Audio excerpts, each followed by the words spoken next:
Welcome back. That's not true at all. It's just me. And Payton Soicher joins us, and Payton and I have spent a lot of time together this week. Garrett, I've made a lot of new friends this football season. Payton, Kenneth Davis, Connor O'Gara. Yep. When you're left Evan Abrams. Yeah, Evan Abrams. When you're left alone on a talk show, you have to make new friends. So that's what we've done, and one of my favorite ones is Payton, rankingsrightnow.com.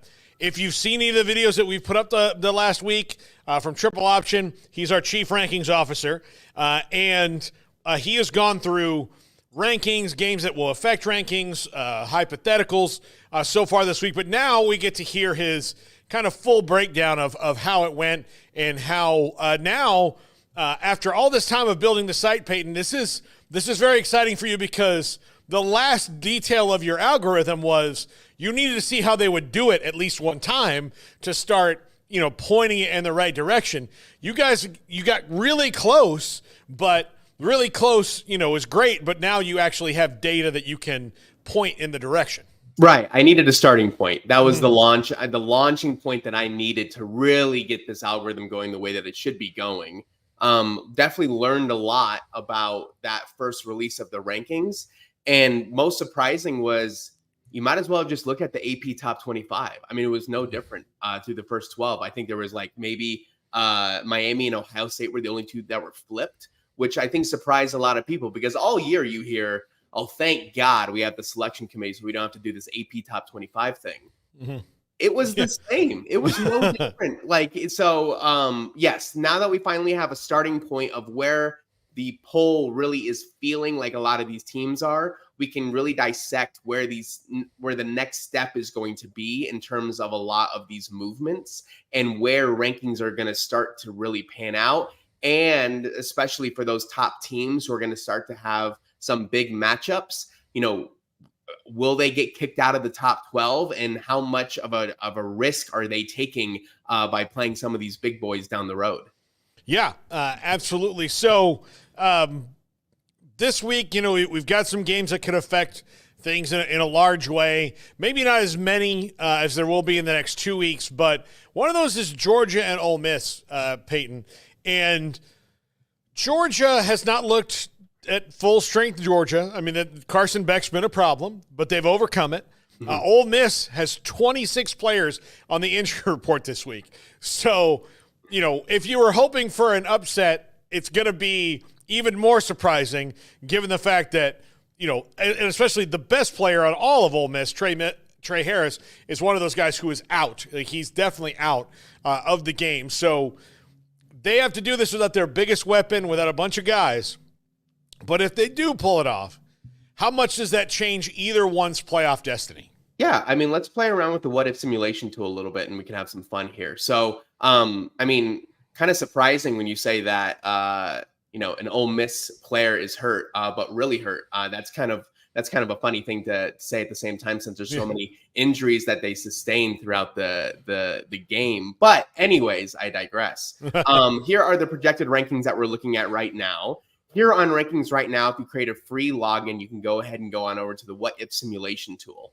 And in the What If Simulation tool, it allows you to pick all of the scores that you want. Now, it defaults to all of the Vegas lines for these games. But as you kind of just mentioned right here, Georgia 28, Ole Miss 26, right? Let's say we just flip this score real quick.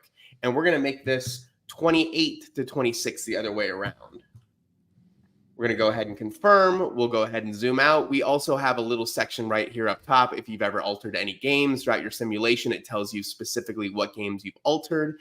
And if we run the simulation, what we're going to see is a lot of movement up top, right? When you looked at it right before, there was very few arrows. But now, if Ole Miss can pull this off, you have Georgia dropping down to 10, and you have Ole Miss moving up to 12. Now, this is a very interesting range right here, this Georgia, Notre Dame, Ole Miss. I wouldn't be surprised if Ole Miss had just beaten Georgia, that Georgia could even drop further down in the rankings, or Ole Miss could jump even higher in the rankings. I don't think that you're going to have this 10, 11, 12 situation, especially since, as you mentioned, Ole Miss shouldn't really be winning this game just due to the circumstances surrounding it. But if you have a Georgia loss, it's kind of hard to put them at 10 and Ole Miss at 12 at that point. So maybe Notre Dame moves up a little bit and Ole Miss moves up a little bit. So Georgia could even have a more severe loss than just down 7. But I think what would make a little bit more sense is if Ole Miss were to even jump a little bit higher, maybe even +6, +7, and move into a striking range of that top 8. Who do you think that was in this before the rankings came out, that's on the outside looking in, that has the toughest road now to get back in? Maybe Pittsburgh, just because they got hit so hard by SMU. I mean, and Pittsburgh is playing Virginia this week, I want to say. Let's see. Yes, Pittsburgh is playing Virginia. Like, you need to take advantage of those shots when you have them. Same thing with Clemson, right? Clemson had their shot against Louisville last week. You have to have a signature win on your resume. So if you finally have that Pitt versus SMU matchup and you blow it, it's really hard for people to forget those. So now it is a very much when you beat teams and how you did when you beat them. That is a catastrophic loss for Pitt. So even 18 sounds nice, but I don't understand how you're going to really make your way in unless you kind of win out through the rest of the way. And you have SMU ahead of Pitt to try, and it's going to be a lot of blocking that's going to be going forward. So you don't Miami's going to be up there at the top for a remainder. I think they have 1 or 2 difficult games left, but the rest of that ACC is really struggling right now to try and break into that top 12. SMU is really the only one that has a shot. I don't think Pittsburgh is going to make a real run at it anymore, just because that one loss happened to be at a bad time in the season. Payton, when you what happened? One of the things we didn't talk about this week, and I was kind of curious about, when you got the rankings on Tuesday night. I mean, you sent me a text nearly immediately after about what they were, but what was the process of going through, putting that in, and then getting that? Like, did it take you a minute, or were you kind of ready for it? In terms of like updating the website, or like updating it, figuring out, I mean, do you look at the algorithm you had before and then see what data you're missing, or is it more plug and play than that? It's very plug and play. So everything's very automated. I work very hard to making sure that things try and stay as real time as possible. Even the scores throughout the day are near real time. So if you ever go onto the website, you want to see, hey, a touchdown just happened, jump on the website, refresh your page and see where the new rankings are based on that. But one of the things that was most curious going into this was you can't use the same logic, as silly as this sounds. You can't use the same logic for the weeks after the rankings have been announced as before. So that's what I was testing out a lot this year, and that's when we saw that Notre Dame up to 2.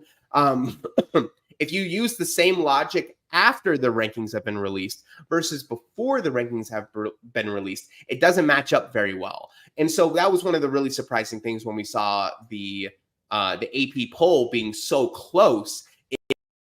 Is it kind of, made me think a little bit about, do you just really need to use the AP poll as kind of your last reference going in, or do you need to come up with a separate algorithm that just tries to predict where everything's going to line up in week 10 or week 11 and then switch algorithm? It's a lot of algorithm handoff, but everything has been very, very interesting on where things are and how they've been in the past. And there is some change and some overlap between, people who are on the panels and maybe how their thought processes are. But for the most part, it's very, very predictable, regardless of the algorithm that we're using and who's a part of those committees. They tend to have the same kind of feel to it. So we don't take SEC into bias, or bias into account. We don't take Big Ten bias into account. It's very much where you're ranked and who you're playing, when it's happening, and who ends up as the winner. And it can become very predictable from week to week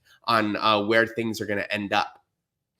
So you have this week Alabama beating LSU, but only jumping up a spot, basically jumping over Notre Dame, who will play the mighty Florida State Seminoles in South Bend on in a night game, prime time. That's what you want to see is 8-1 versus 1-8. You really have to underline and highlight mighty Florida State Seminoles. I mean, really, like the mightiest. It's never been better than it is right now. But you also have Boise State holding at 12. I think it's kind of strange that they put them there. It's like, well, we know that we have to have a G5 team in here, and they have to be at least 12th. So we're going to just leave them at 12, regardless of the fact that they actually might have a better win than Indiana does right now. Right. And maybe even a better loss than Indiana doesn't have any losses, obviously, but even Boise's loss to Oregon is still impressive. So, it's only 1 point less than Ohio State's loss to Oregon. Right. Or more, I guess. Yeah. Yeah. So, and I think a lot of people even have forgotten that and just thought, hey, the first 2 weekends are like layup lines and basketball, right? We're just loosening our legs. But I don't think a lot of the really tricky part about rankings and what a lot of people misunderstand is, hey, we win, we get to move up in the rankings. It's not exactly how that works. One of the trickiest parts of it is who ahead of you is opening that gap. Now, Indiana might have a little bit of trouble this weekend against Michigan, right? But they're playing at home. They've played all their games really nicely at home.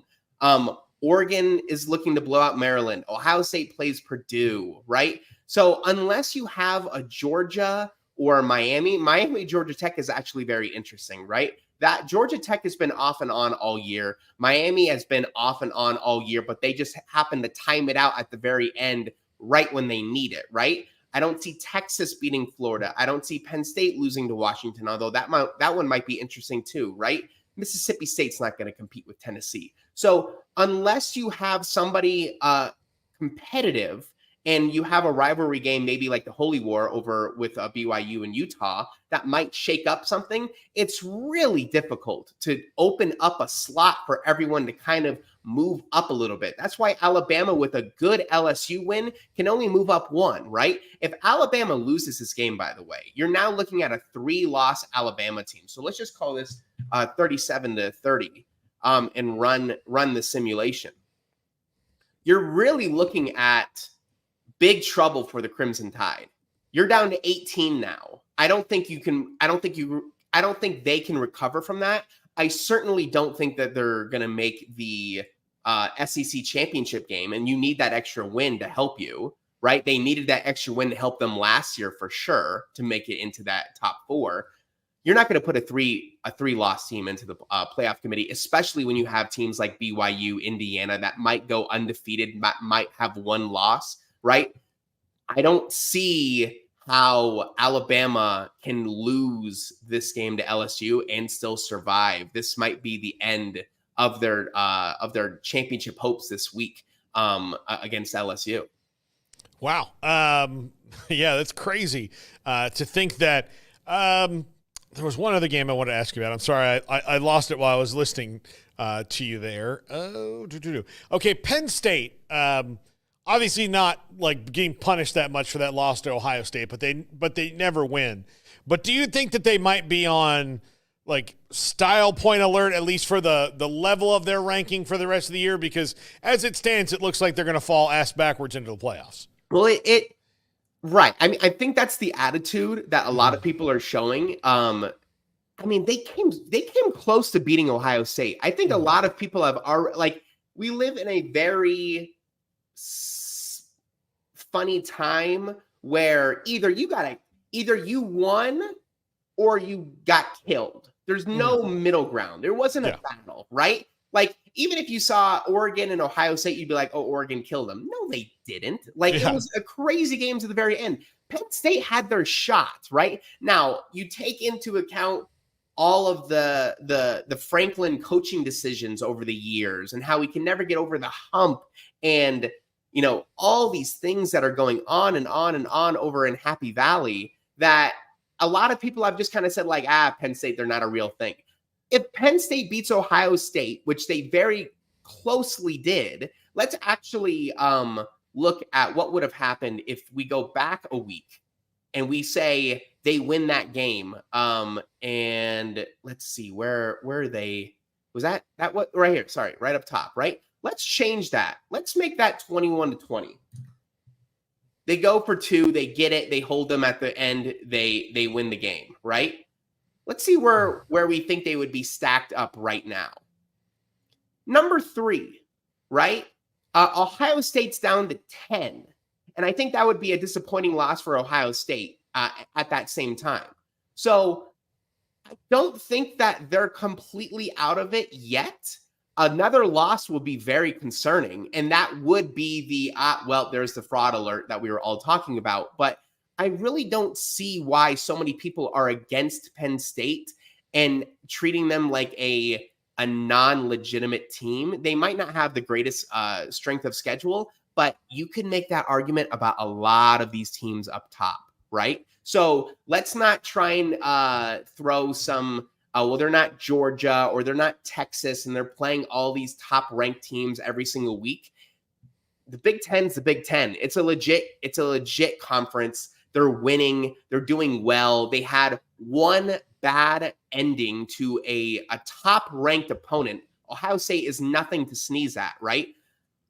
I think that the selection committee did a good job by putting them low enough to say, hey, we're warning you, but high enough to say we still are going to take into consideration how well you've played throughout the year so far.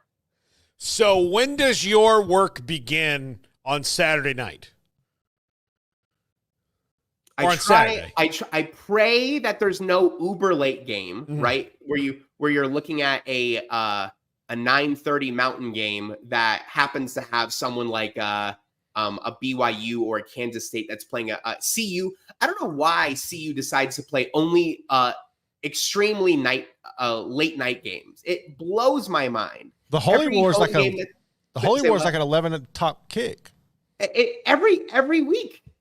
I don't get it. And I live in Denver, right? I'm all excited to watch it. But by the time you see that it's like, there's 8 minutes left in the first quarter and you're passing 9:30, you're like, you can't be serious. So I try and get things going. I always mess it up because I always assume that someone's going to win, and then at the very end it flip-flops, and then I have to recalibrate everything. But right about like 9:30 Mountain is when I'm starting to put everything together and really try and see how things have laid out, where things are looking to go, and any surprises that I feel like are unwarranted. But for the most part, I'm excited. This algorithm is a little bit more restrictive than the AP algorithm that we've had. I've been playing all week about making tweaks to that algorithm to make sure that it's not as aggressive next year. So definitely learning a lot, but it's fun regardless of the time that I get to spend into it. Payton Soicher, rankingsrightnow.com. Payton, I will talk to you Monday morning, my friend. Let's do it, man. Thanks for your time, Paul. Appreciate it. That's Payton Soicher, Rankings Right Now.